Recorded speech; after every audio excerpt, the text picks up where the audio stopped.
Hey everybody, my name is Deep. I've had the privilege of meeting many of you here, so hopefully it's not a surprise when I'm introducing myself.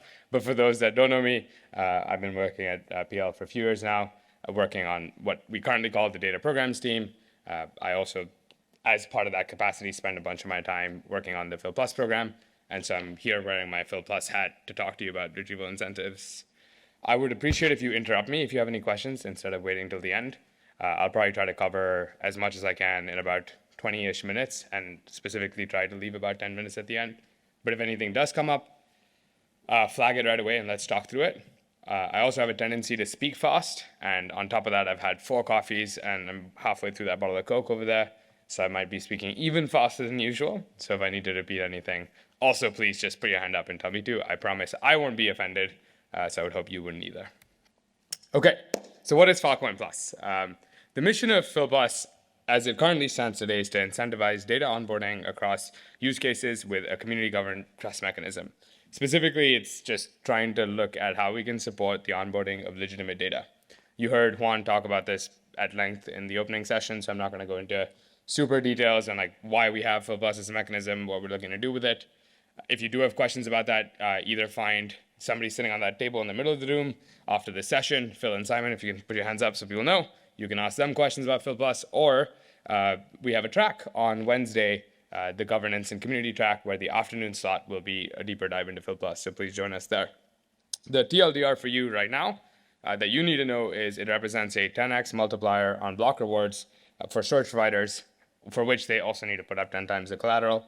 And today, within the set of programs or processes that the PhilPlus working group operates for the administration of the PhilPlus mechanism in the network, we have the LDN process. So you'll hear me say this acronym.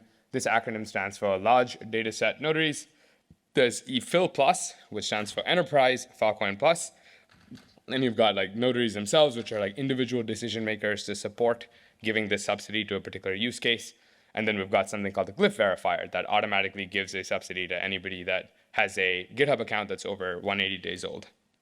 The LDN one is the one we're going to be focused on today, and you'll learn a little bit more about why, but specifically open data sets onboarded to the Filecoin network through support gained as a result of having the LDN process. So one thing I do want to set the record a little bit straight on is, back in the start of mainnet, when PhilPlus was introduced, it was part of FIP 003, which is the third FIP in the network, which set up this program, which was all about really setting up a way in which we could increase leverage for storage clients.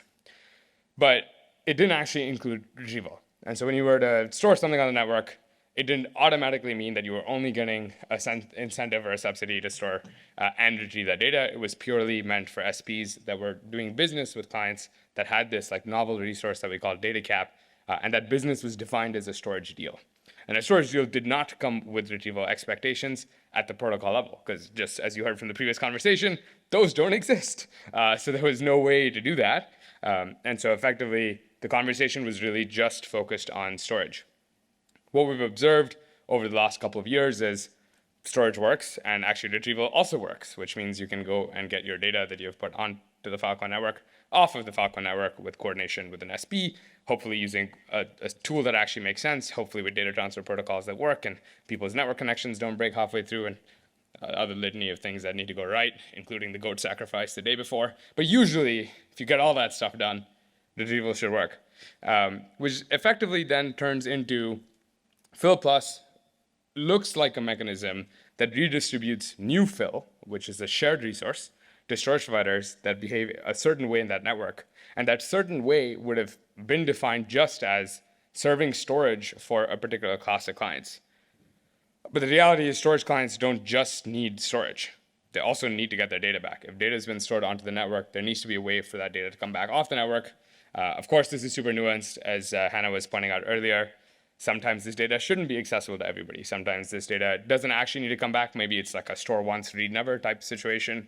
Sometimes it needs to come back all the time. And so this is where like the discussion was trending right before this talk was there are different kinds of scenarios, and we don't necessarily know all the classifications. We also don't have a way to classify all of them.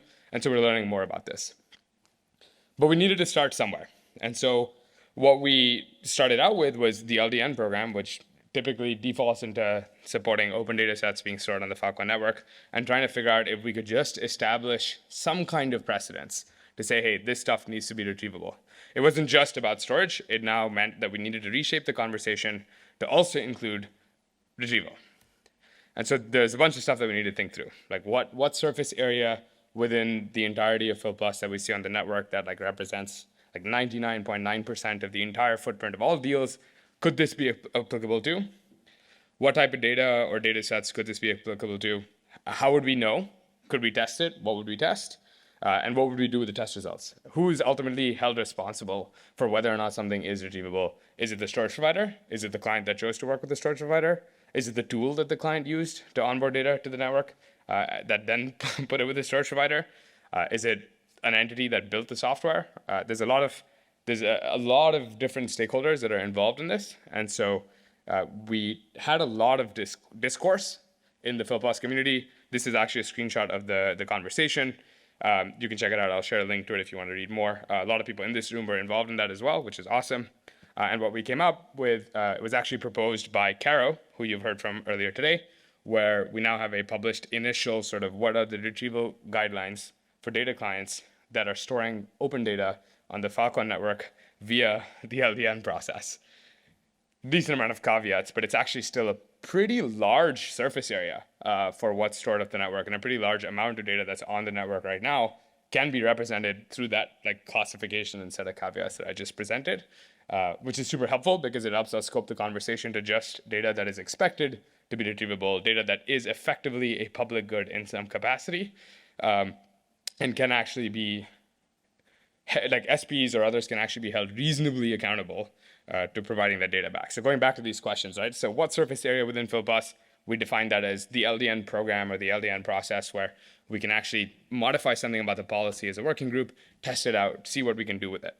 What type of data? Open data, because open data, it's easier to set the precedents. A lot of people have individually arrived to that conclusion in this room as well through the course of like the past talk and other talks as well. But effectively, when there are redistribution rights available to everybody, then theoretically that person being able to serve you retrieval as an SP also becomes relatively easy.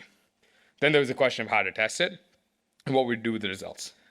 And so we started out by leveraging this thing called the Retrieval bot, which I think Caro talked a little bit about earlier today. So again, I'm not going to go too far into this, but a couple of TLDRs that I do want to highlight. The first is, what is Retrieval bot? It's a scalable service that performs retrieval testing. What does it actually help the Phil Plus community do? It helps us focus the conversation on HTTP and Bitswap retrieval testing. The previous default in the network, and I would argue the current default for somebody who doesn't know that much about the latest in the network, is still graph sync, because that's what ships out of the box when you set up an SP. Of course, those things are changing, but ultimately the discourse that we had in Phil Plus, the conversations that we had overall with the community, it felt like it made more sense to serve open data through Bitswap and HTTP because of the scenarios that were unlocked. And so we chose to care about that. And so even though we test for graph sync today, we really just cared the most about HTTP and Bitswap results. We decided that we would be okay with simulated demand. Not a lot of people know how to retrieve stuff on Filecoin. So the scenario of just like getting to sit back and look at actual retrieval data was not going to yield enough results for us. There's also no blockchain aspect in Filecoin today that tracks and maintains a log of all retrievals. As you know, that isn't on chain today. And until some smart group of people decides to find a way to do that, we don't have a way to do that. And so as a result, we couldn't take a dependency on actual demand and results from actual demand. And so we were fine with some sort of simulated demand. And then lastly, and definitely not least, was the need to actually focus the conversation on whether or not something is retrievable, which is distinct from what is actually retrieved when you retrieve it. And PhilPlus has both these problems. Not only should open data that's being stored on the network be retrievable to somebody that wants it, but hopefully when you retrieve it, you are actually getting what you expected to get. So when there's like a National Geographic data set of all the, glaciers in Iceland, you want to be able to get that data back. And yes, it actually does come back from the SPs that store it. And when you open those files up, you're actually getting pictures of glaciers in Iceland, not Will on vacation, even if he may be on glaciers in Iceland. And so that's like setting up both those, addressing both those problems is actually a very large and very complicated surface area and requires like additional tooling work, sophistication, and agreement that was not trivial. And so we scoped the problem down to just, can we actually get data back? And so I want to talk about where we are today and where we want to go a little bit. And so results so far. First things first, we started testing around May 2023.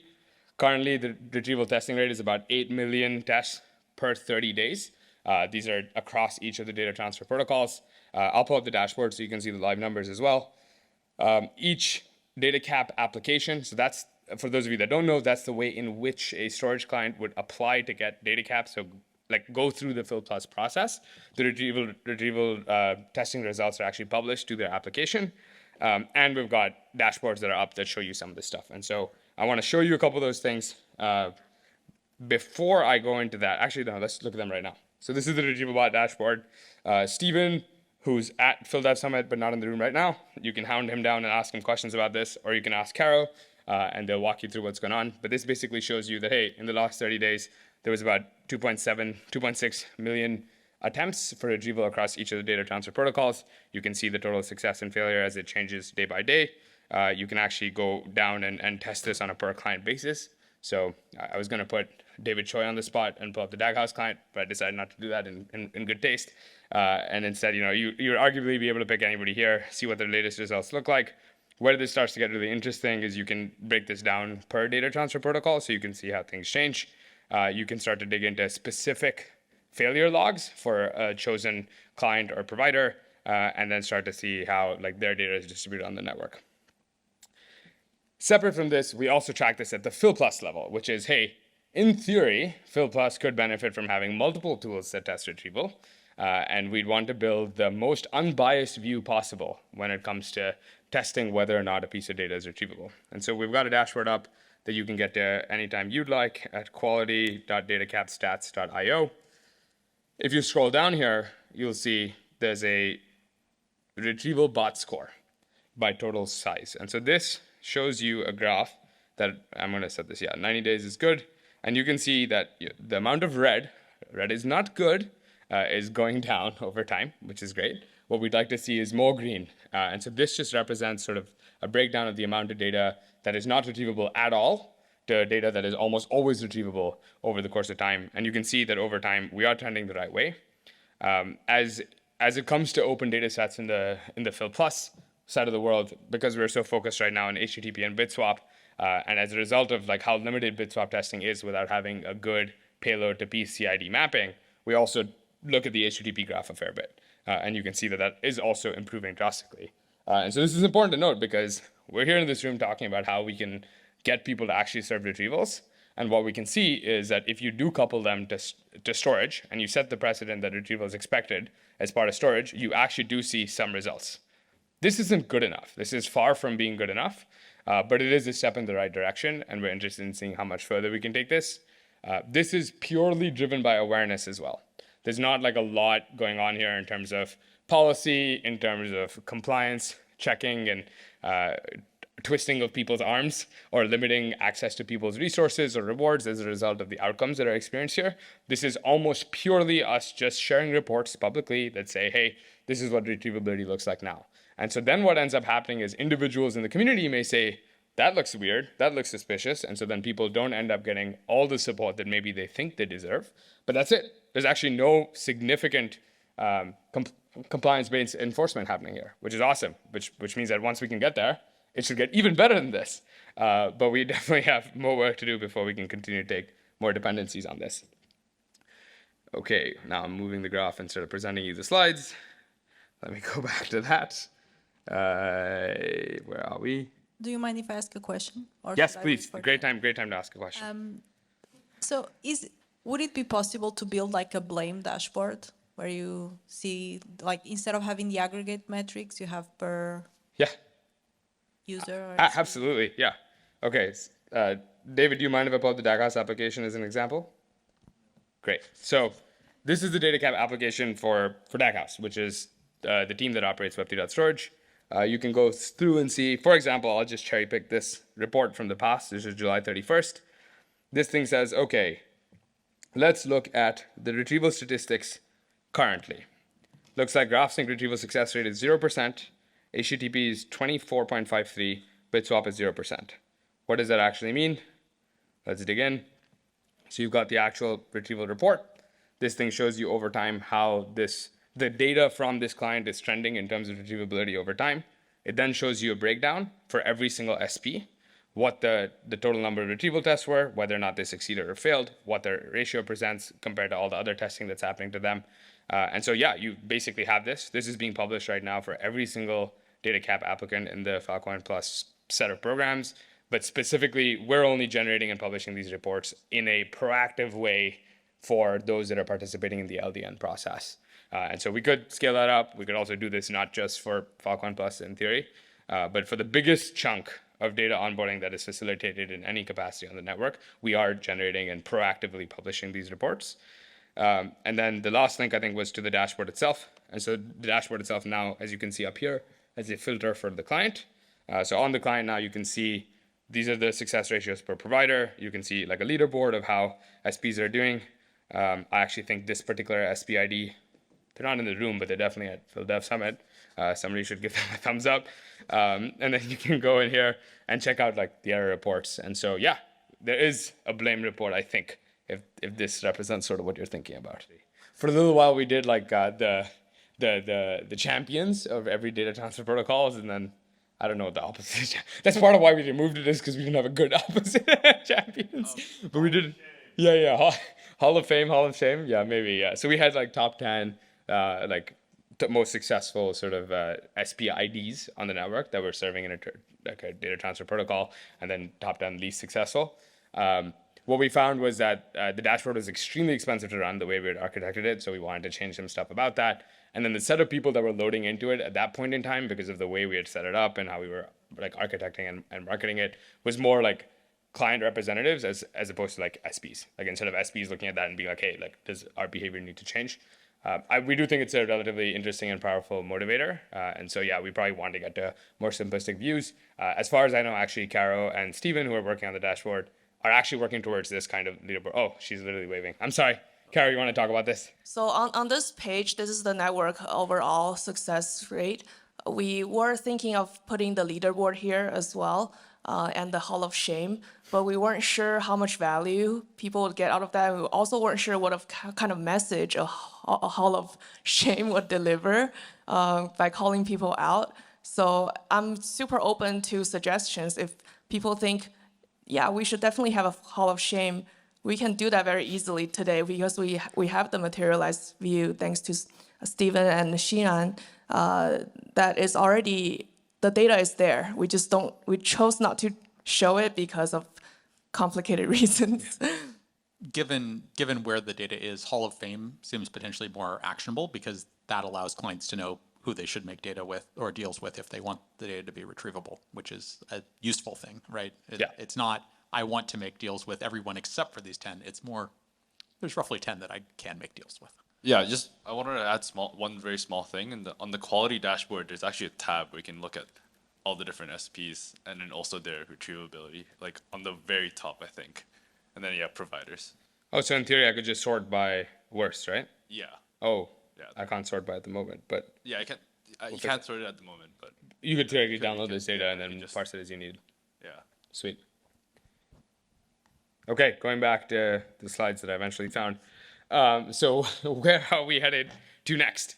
So I think for us, the question is just how do we get to more meaningful data? And so, Will, you called this out like in the discussion 20 minutes ago, right? Which was like, does it actually matter that we're doing this? Is this testing actually representative of the likelihood that these outcomes are useful predictors of what an end user would experience? And so that for us right now translates to how do we reduce the constraints in the systems that we have today? How do we improve the tools that we're using today? And so how are we doing that? The first thing is the Retrieval bot effort is working on its next version, which to us as the Phil Plus group, the biggest takeaway from that will be we'll get better bit swap testing. Because right now what we have is an incredible reliance on people publishing CIDs and those CIDs being accurate and then being dumped in the label field, which is an optional field in the network, to actually getting to, oh, here's a payload CID that we can test with BitSwap and get a meaningful result from. The second is, we have these reports that are being published, but so what, right? Like we're expecting human intervention. Effectively, we're expecting altruistic human intervention on behalf of like a notary entity in the Phil Plus community or some kind of community member to actually care enough to read that report and be like, hey, this doesn't look good. Like we shouldn't be supporting this particular open data set onboarding initiative because they don't seem to care about the data being retrievable. And so in some sense, for us, from a Phil Plus standpoint, the blame lies with the client that's deciding to continue working with storage providers that are not serving their needs or not serving the needs of what the network thinks is required for open data set onboarding to the Filecoin network. And so then that turns into an education thing, which is like we now need to go on a bit of a campaign to teach storage providers what it means to actually store data. And so a great example of this is, I think, Caroline, you published this blog post a couple of months ago that talks about, hey, how do you actually set up an SP for HTTP retrievals? Like, what does that actually mean? What do they need to do? And this is very helpfully also translated in Chinese. So hopefully it touches like the widest audience that we have. And that's useful because we're now running retrieval bots, not just in North America because of the Great Firewall. We also need instances in China or also need instances in other geos where those kinds of constraints start to make a difference and bias the data that we have. We're all, in this age of talking about how you can only make so many assumptions based on the data that you have in front of you. And so the Phil Plus program overall is looking for what is the most objective or the most unbiased view that we can get into the retrievability of open data onto the network. And that might mean like, finding more tools. And so we're very interested in continuing the conversation with the Spark team. We're very interested in other teams that have initiatives where they want to show whether or not, data can actually be shown to be retrievable.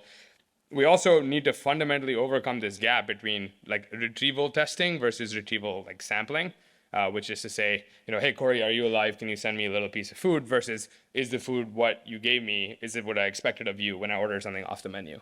And I want to be able to make sure that like if somebody says they're uploading Nyan Cat, you're actually getting Nyan Cat and not some other random thing.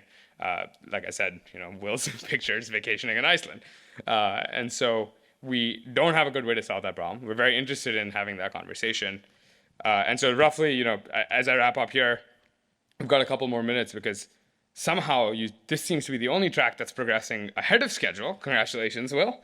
And so we've got a little bit of time, and I would love to use some of that time to talk about a few of these things. So I do want to talk about retrievability for data that isn't meant to be retrievable by nature. So this is what Hannah was outlining, where it comes to, okay, like what is data that should just be closed? It should not be open for retrieval. Maybe we want to look for negative signals in the testing. Maybe we want to actually come up with a way where we can retrieve test and retrieve sample. Maybe we want to exclude that from retrieval testing and instead just find instances where the client themselves can report and say, hey, like a Yelp review, I got my stuff from this SP. It was exactly what I stored with them. It was served to me in this amount of time and 5 stars. And then we want to talk about geopolitical constraints and jurisdiction and impact of that when it comes to trying to build a view for a global network where many countries have constraints around how data goes in and out of their borders. We also want to go deeper into what does it mean for something to be retrievable. I think Will addressed some of that in his conversation earlier. And we're interested in improving the tooling surface. Like how can we evolve the view that we provide to the Phil Plus community, to interested stakeholders overall in the network. As Phil Plus has become like the sort of effectively like the main funnel for how data is onboarded to the network, it's also become a powerful lever in setting precedents and understanding like what flies and what people are okay with. And so we proceed cautiously, but we're interested in proceeding nonetheless to improve the baseline level of how data is stored and what we can do to make sure it's accessible. So yeah, thanks for listening to me today, but I'd like to continue the discussion hopefully now for a few minutes.